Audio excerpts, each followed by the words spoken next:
Madame, Monsieur, bonjour. Merci de nous rejoindre à la une de l'actualité. Al-Naft octroie des licences d'exploration et d'exploitation d'hydrocarbures dans 5 sites dans le cadre de l'appel à concurrence internationale Algeria Pipe Round 2024.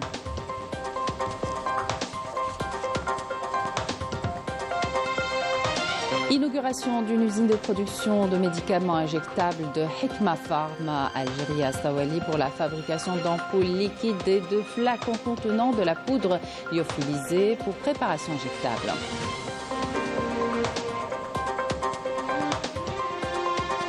École nationale de santé militaire sortie de la 38e promotion d'officiers et d'élèves de différentes spécialités médicales, sortie également de 7 nouvelles promotions à l'école supérieure de l'arme des blindés de Blida.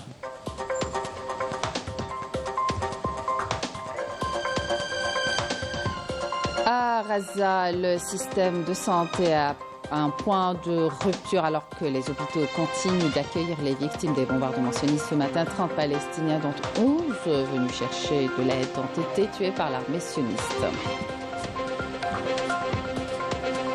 Et puis patrimoine culinaire à la fin du journal avec l'histoire du couscous racontée dans le livre de Yasmina Sellem, le couscous, racines et couleurs d'Algérie, en compétition pour la finale du concours international Gourmand World Cookbook Awards 2025.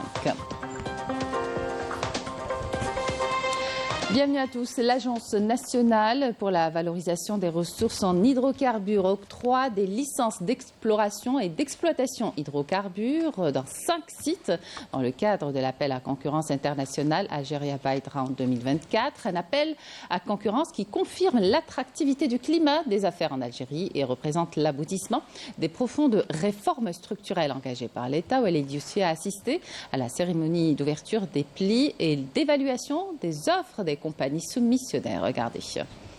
Ce sont tous des investisseurs potentiels.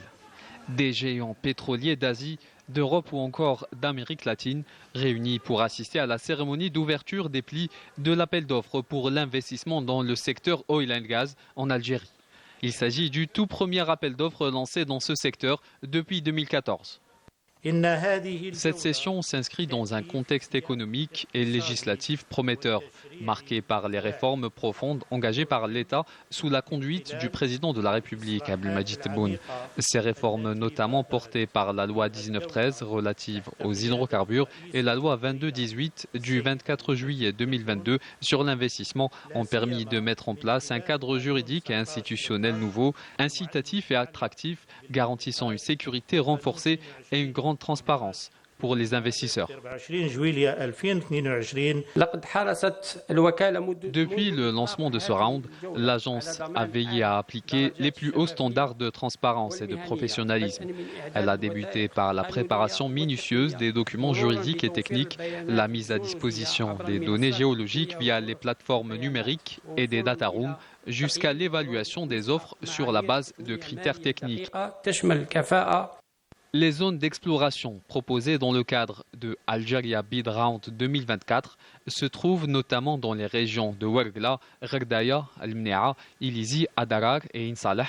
Considérées comme zones à fort potentiel, elles ont été choisies pour la richesse de leur sol. Nous avons gagné aujourd'hui le contrat pour Regan avec notre partenariat PTT. Donc ça va renforcer notre présence dans le pays et notre partenariat avec Sonatrach.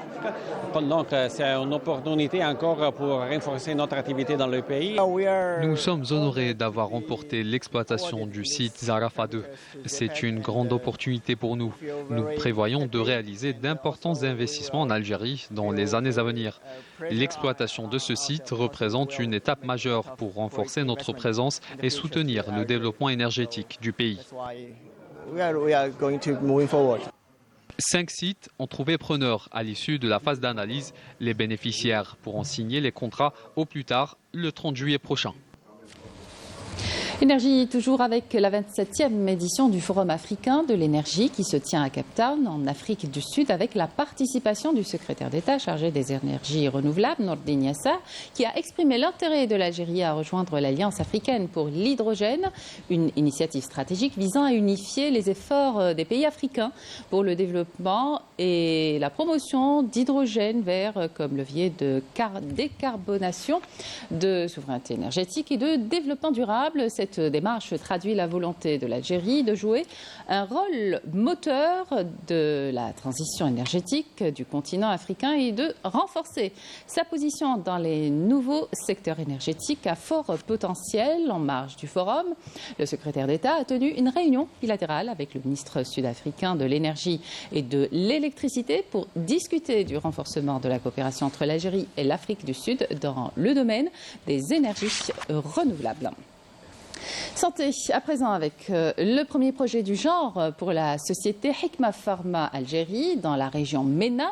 Il s'agit de la nouvelle usine qui comprend 2 lignes de production modernes d'une capacité annuelle allant jusqu'à 10 millions d'ampoules. L'usine fournira une gamme de médicaments comprenant des antibiotiques, des médicaments d'anesthésie et de réanimation, des médicaments pour le traitement des maladies gastro-intestinales et cardiaques. Maïssa Labouhla. Une nouvelle usine de production de médicaments injectables entre en service à Douira. Ce projet s'inscrit dans le cadre d'une stratégie nationale intégrée de production pharmaceutique reposant sur les technologies de pointe à travers l'ensemble de ces lignes de fabrication. En tant que compétence nationale, nous sommes fiers de pouvoir fabriquer ces produits en Algérie afin d'éviter l'importation. Les laboratoires pharmaceutiques Hikma Algérie procèdent au contrôle des médicaments dès l'arrivée des matières premières en Algérie, ce jusqu'à l'obtention du produit fini.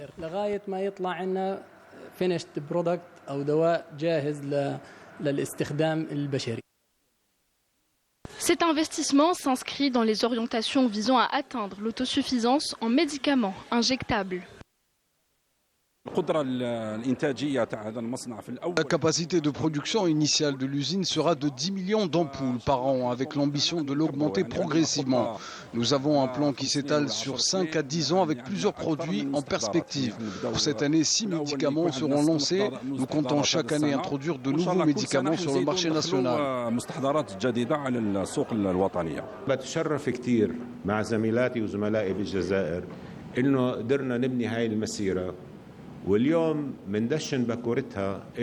C'est un grand honneur pour mes collègues et moi ici en Algérie d'avoir pu concrétiser ce projet.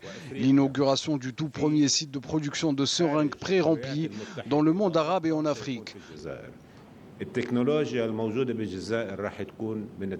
La technologie implantée en Algérie nous permettra de développer plusieurs spécialités dans l'espoir également d'intégrer le domaine des biothérapies et des médicaments biologiques produits ici en Algérie destinés à l'exportation.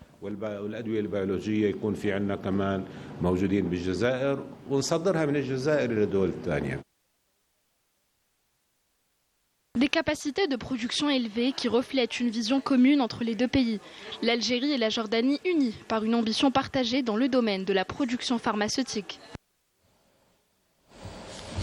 Le secrétaire général du ministère de la Défense nationale, général-major Mohamed Salah Ben Bisha, a présidé hier la cérémonie de sortie de la 38e promotion d'officiers et d'élèves de différentes spécialités médicales de l'École nationale de santé militaire Shahid Qadi Bakir dans la première région militaire. Raouf Hamouch.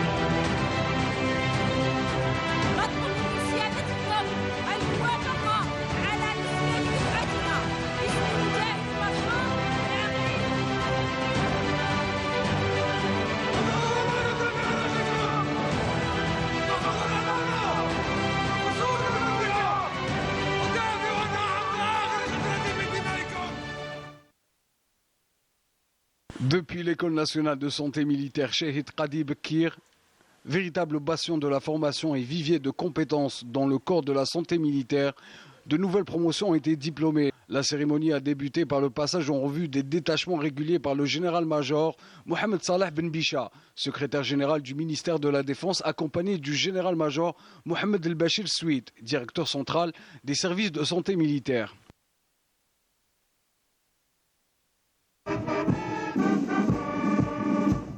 Par la suite, le commandant de l'école a prononcé une allocution dans laquelle il est revenu sur les principaux axes de formation, tant sur le plan scientifique que militaire, dispensés aux élèves. Il a salué l'engagement du haut commandement de l'armée nationale populaire à fournir les méthodes pédagogiques les plus avancées, ainsi que les moyens nécessaires afin d'assurer une formation professionnelle de haut niveau aux diplômés.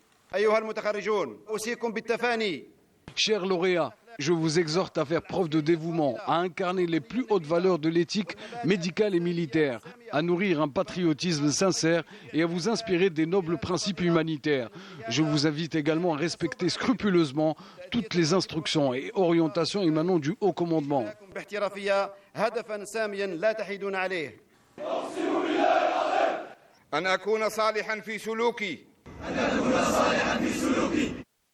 Après la prestation de serment par les promotions sortantes, il a été procédé à la remise de grades et de diplômes aux majors des promotions sortantes.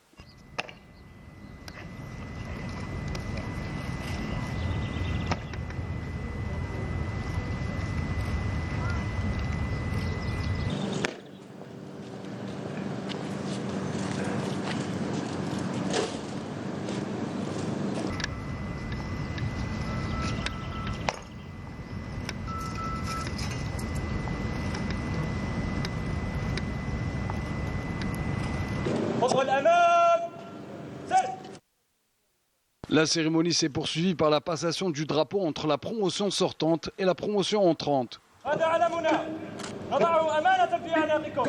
Le major de la promotion sortante s'est présenté pour demander à ce que cette promotion soit baptisée du nom du shahid Zikara Mouloud, un des héros de la glorieuse révolution.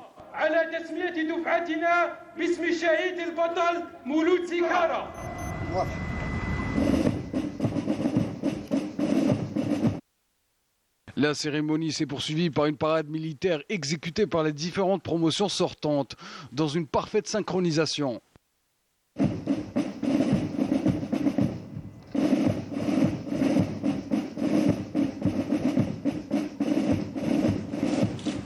Le général-major, secrétaire général du ministère de la Défense, a honoré la famille du shahid héros Zikara Mouloud en reconnaissance des exploits des vaillants chouhada et a procédé à la signature du livre d'or de l'école.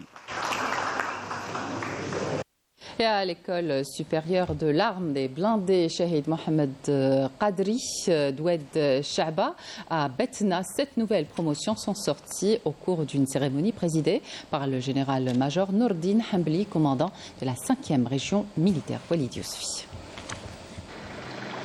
L'école supérieure de l'arme des blindés Shahid Mohamed Qadri de Betna, relevant de la 5e région militaire, est un établissement de formation qui voit chaque année la sortie des meilleures compétences spécialisées dans les armes des blindés. La cérémonie de sortie de cette promotion de cette école a débuté par l'inspection des formations alignées sur la place d'armes, effectuée par le commandant de la 5e région militaire, le général-major Nourdine Hambli. Ces promotions ont bénéficié d'une formation militaire, scientifique et pratique basée sur les méthodes pédagogiques les plus modernes, leur permettant d'accomplir leur mission avec un haut niveau de professionnalisme. Chers lauréats, c'est à vous qu'il reviendra, après avoir franchi les étapes scientifiques et pratiques, de conférer à cette institution de formation sa véritable valeur d'évaluation. Nous espérons que les résultats que vous réaliserez sur le terrain, dans toutes les dimensions et exigences, constitueront une source de motivation majeure pour cette école, afin qu'elle atteigne des niveaux encore plus élevés et contribue pleinement à la réalisation des objectifs escomptés du système de formation militaire. أقسم بالله العلي العظيم أن أكون الخادم الوفي لبلدي. Après la prestation de serment, les diplômes ont été remis et les grades décernés aux premiers lauréats des promotions qui comptaient également des étudiants issus de pays frères et amis. La cérémonie s'est poursuivie avec la passation du drapeau entre la promotion sortante et celle qui lui succède. Par la suite, le commandant de la 5e région militaire a approuvé l'attribution du nom du martyr Shtara Mohamed à la promotion diplômée. نطلب من سيادتكم الموافقة على تسمية دفعتنا باسم الشهيد البطل شطار محمد. Les promotions ont démontré leur niveau de préparation au combat à travers des démonstrations dans les disciplines du Kuksul et du karaté-do.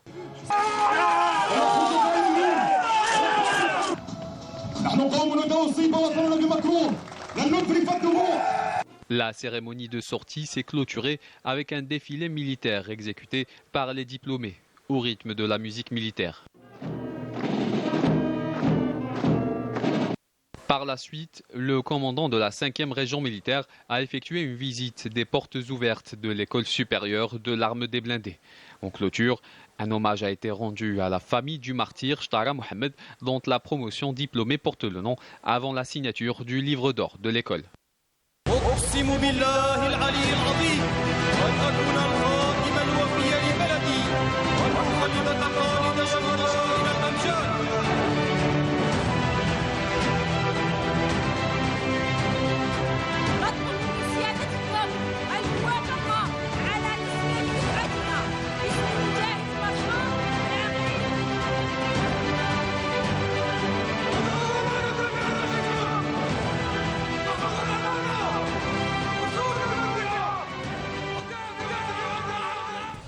Dans la dynamique des efforts soutenus dans la lutte antiterroriste et contre la criminalité organisée multiforme, des unités et des détachements de l'armée nationale populaire ont exécuté durant la période allant du 11 au 17 juin plusieurs opérations ayant abouti à des résultats de qualité qui reflètent le haut professionnalisme, la vigilance et la disponibilité permanente de nos forces armées à travers l'ensemble du territoire national.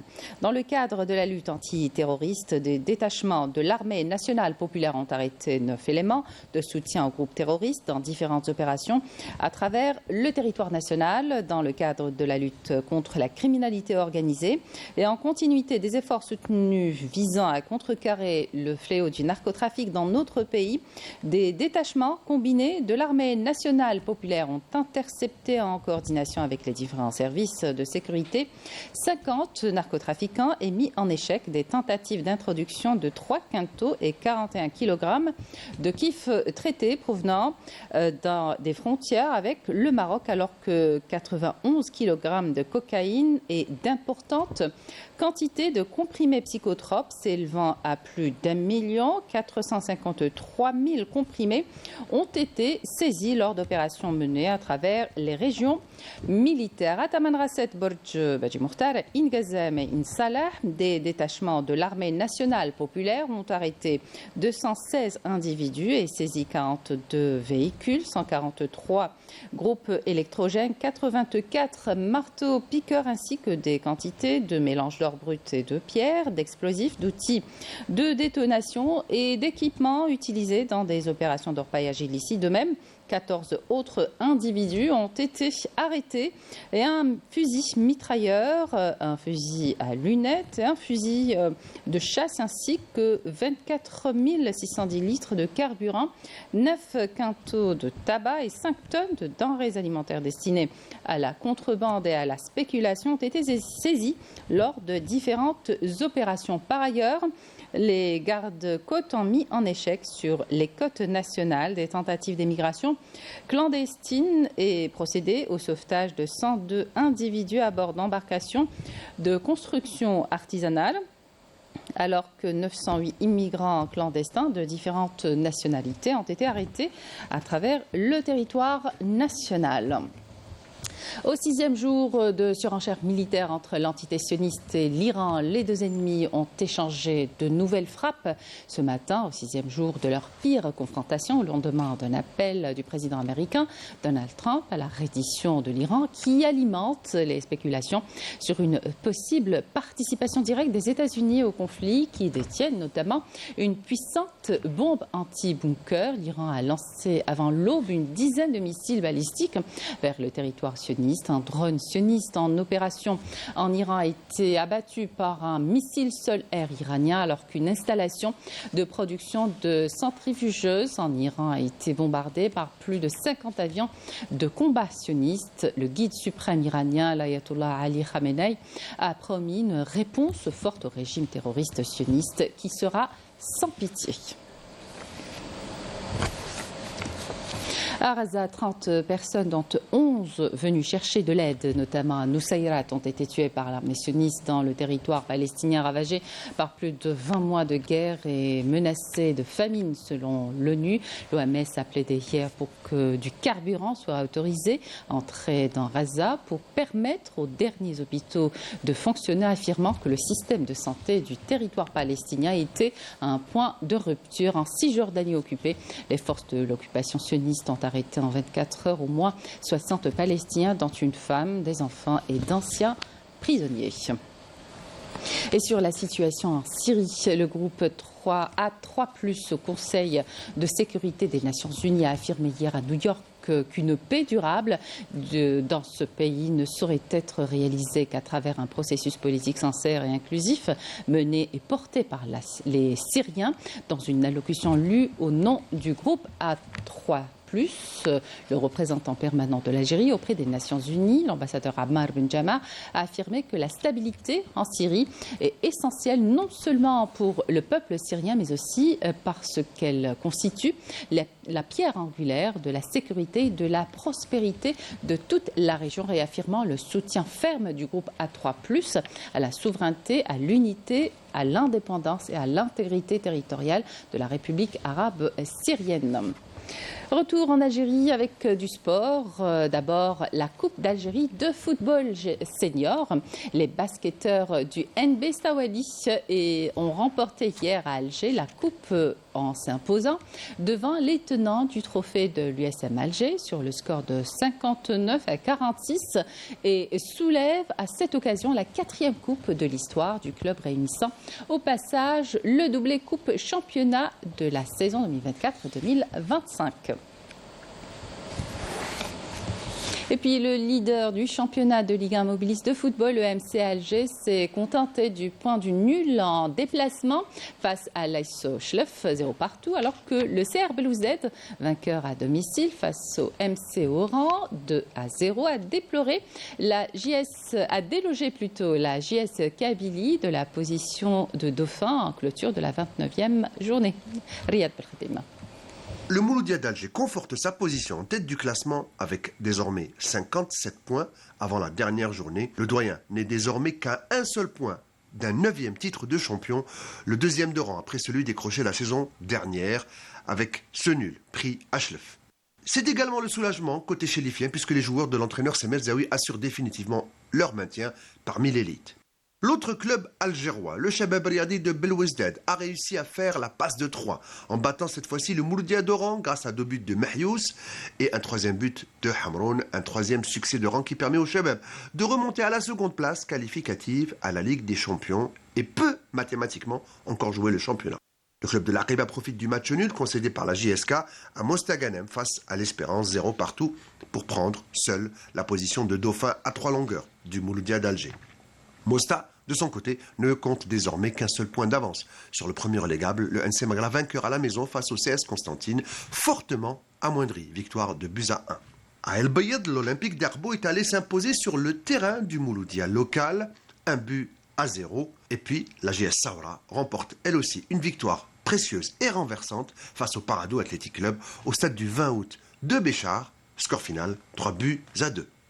Un succès qui permet à Saoura de se positionner en pied du podium à la 4e position à 42 points du Paradou, qui laisse sa place et retombe à la 5e position.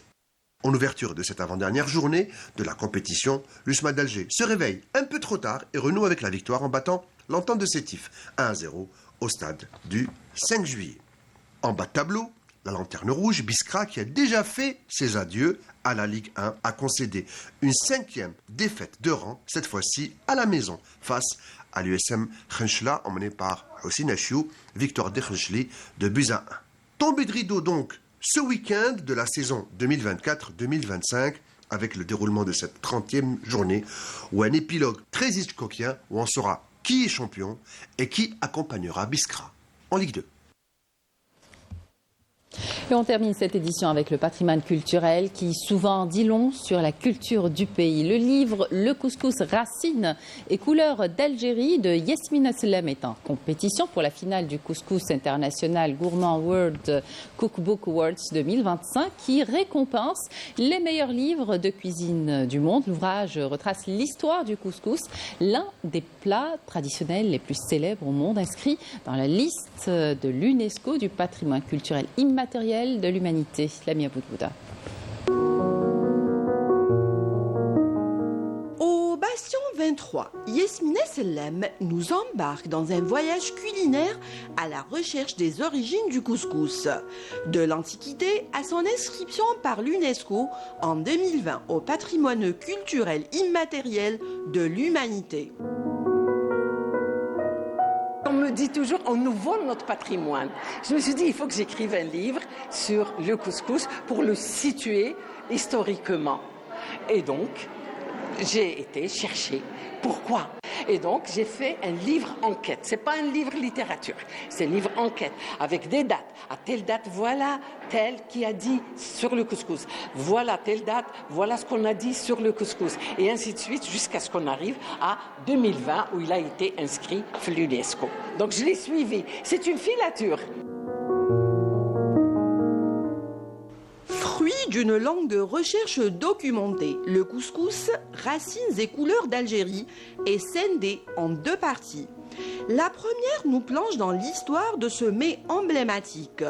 Références littéraires, archéologiques, sociologiques, carnets de voyage sont présentés par l'auteur pour retracer son origine, la matière première de sa fabrication, ainsi que les techniques et ustensiles de roulage. Le couscous est parti donc d'Afrique du Nord et il est parti en Andalousie avec Futuhat al-Islamiyya. Donc l'Andalousie, c'est devenu donc une partie du Maghreb ou de l'Afrique du Nord parce que ça fait partie des pays du Maghreb. Et au moment de la découverte des Amériques, avec Christophe Colomb et les conquistadors, quand ils sont partis, le couscous faisait partie de leur alimentation de tous les jours. Et donc, ils l'ont pris avec eux. Et il est devenu plat national au Brésil. Ils en ont deux, un salé et un sucré. Dans la deuxième partie, nommée les 1001 saveurs du couscous algérien, la chef nous propose un riche éventail de recettes du couscous. Chaque région, ville, village ou famille possède ses propres façons de cuisiner ce plat ancestral. Les recettes, moi, j'en ai recensé 140. Et chaque recette a des variantes. Donc, si vous prenez les 140 et que vous multipliez par les variantes de chacune, vous allez dépasser les 1000 recettes algériennes. Paru aux éditions ANEP, ce beau livre de 120 pages nous révèle les secrets d'un plat emblématique qui raconte bien plus qu'une recette, une histoire, une culture et une mémoire. À lire absolument. Et ainsi s'achève cette édition. Merci de votre attention. Excellente suite des programmes sur Canal Algérie.